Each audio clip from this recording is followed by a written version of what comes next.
অন্যকে সস্তা বানিয়ে বোকা বানিয়ে ছোট করে রাখার উত্তম একটা কৌশল অন্য একজনকে খোঁচা দেওয়া, আঘাত করা, মনে কষ্ট দেওয়া, অন্য একজনকে ক্ষতি করে অন্যায় করার পরও যদি কেউ ধরিয়ে দেয় তখন অবশ্য বলা আমি না বুঝেই করে ফেলেছি, না বুঝেই বলে ফেলেছি।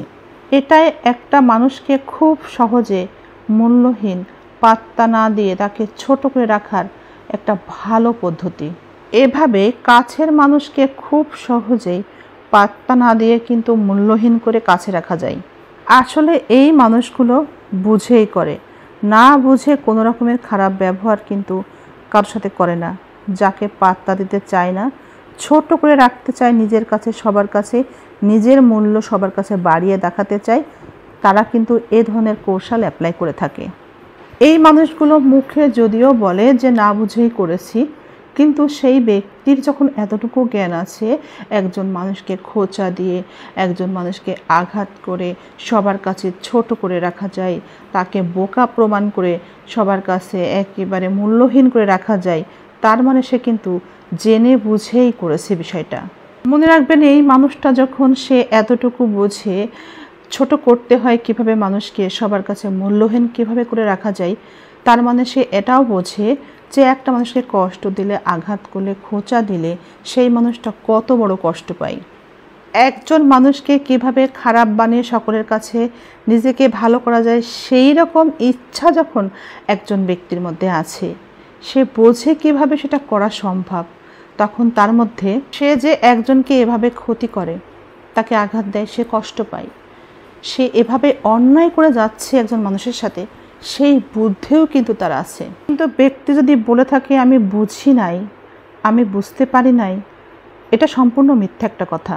সে অবশ্যই বোঝে সে মানুষের সাথে সে অন্যায় করে যাচ্ছে, কোনটা অন্যায় কোনটা ন্যায় সেই জ্ঞানও তার অবশ্যই আছে। তাই এই ক্ষেত্রে যদি কোনো ব্যক্তি তুচ্ছ যুক্তি দিয়ে নিজেকে ভালো প্রমাণ করার চেষ্টা করে, আসলে সেই যুক্তি কিন্তু কখনোই সবার কাছে টিকবে না।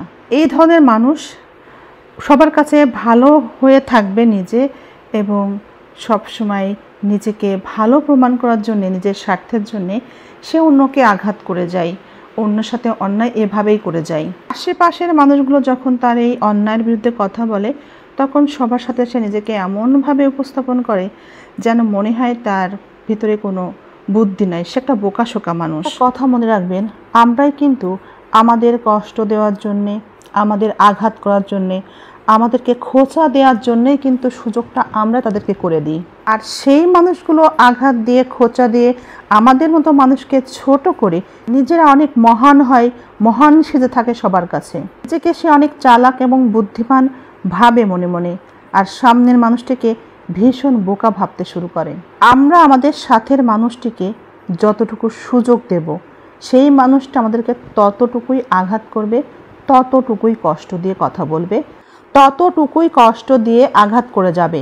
শুনে রাখুন, সত্য প্রমাণের জন্যে সত্যটাই বলতে হয়, কিন্তু মিথ্যাকে সত্য প্রমাণ করার জন্যে অনেক বেশি নিজেকে চালাক, বুদ্ধিমান হতে হয়, এবং অনেক বেশি মিথ্যা বলার প্রয়োজন পড়ে সত্যকে মিথ্যা হিসেবে প্রমাণ করার জন্যে।